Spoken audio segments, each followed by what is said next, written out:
for Victoria Gibbon. Her title is Intersections. When one day can change the course of the rest of your life. In retrospect, one can call that an intersection. That day happened to be the greatest shifting in my life. It actually happened at an intersection. Thompson and McMillan in Ventura, California. Dorian?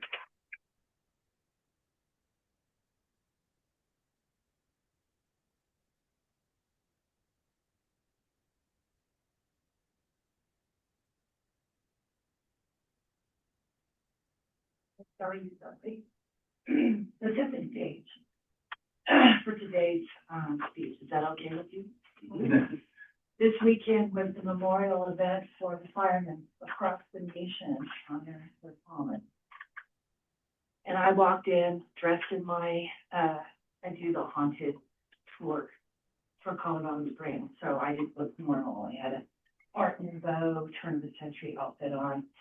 And there was these beautiful firemen. I got a thing for firemen, I gotta tell you. And I walked up and I saw them and they kind of looked like they were security guards. So I walked up and I go, "Would you like to frisk my bag?" They laughed. That's fun. I set the stage because I want you to know I'm going to take you on a journey.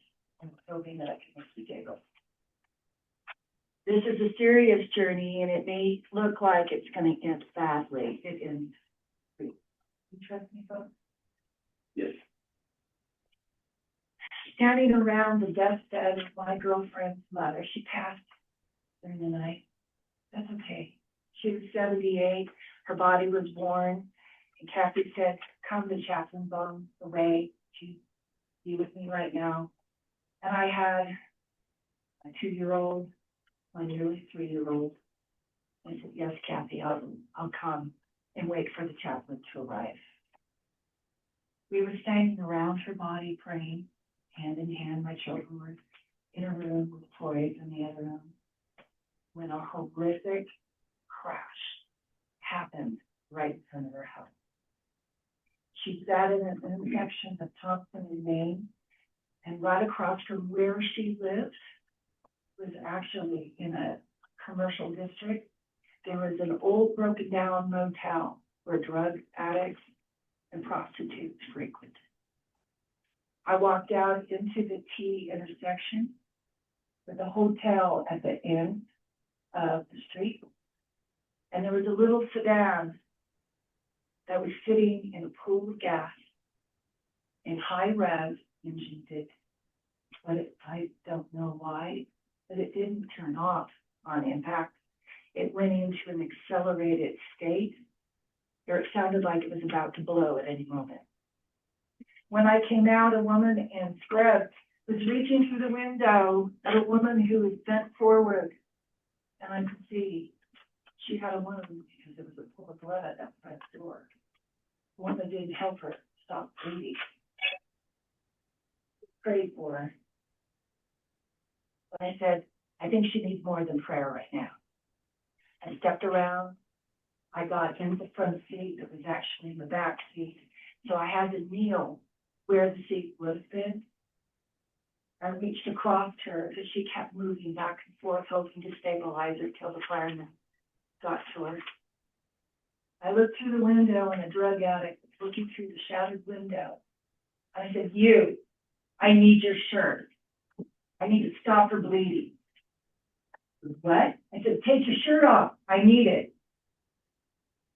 And what looked like a strung out teenage boy on drugs took his satanic t-shirt, Black Sabbath t-shirt, off his body, handed it to me.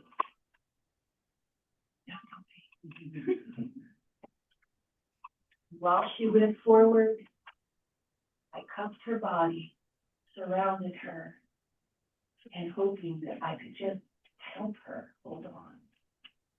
She spoke to me. I never saw her face. Her hair was full and short, shoulder length. Came forward, shielding her completely from what I was holding. She asked me, what happened to me? And I said, a car hit you. Now, I'm raised Catholic. I'm not taught evangelism or witnessing. But in that moment, I said, listen, if you don't know God, ask him to come to you now. And if you know God, come to you now.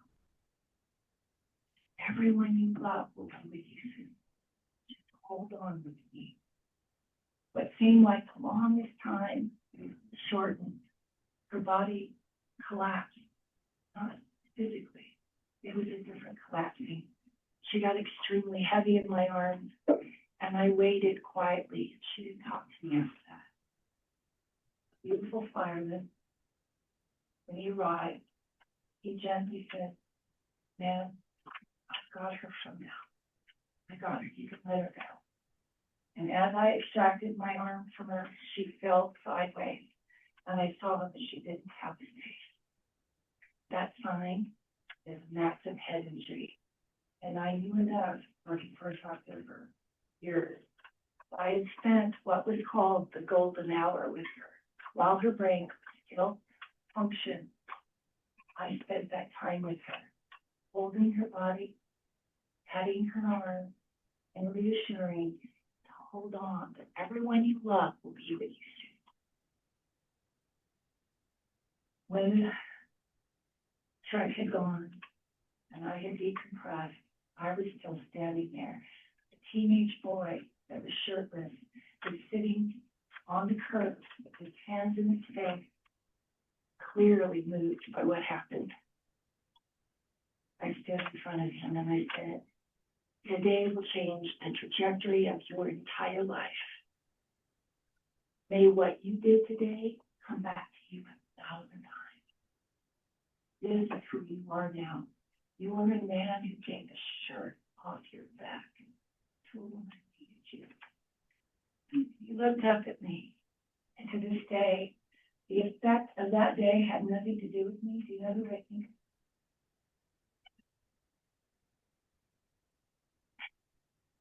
So the day progressed. I called the hospital. I wanted to make sure that if she had a mother, a daughter, a husband, then maybe they'd like to know that the last moments of that woman's life was actually not alone, that someone loved her, that held her, and spoke kindly to her. I mean, I would think that if I died, somebody would. What bothered me to this day still bothers me. Nobody called. No one wanted to know. So this is what I would say. When sections of your life come unannounced, I was changed by that day in many, many ways to a nameless woman who set my feet on the direction of defining who I am, not by what grade I got in college or what job I have, but in the moment, unannounced, the choices I made in that day.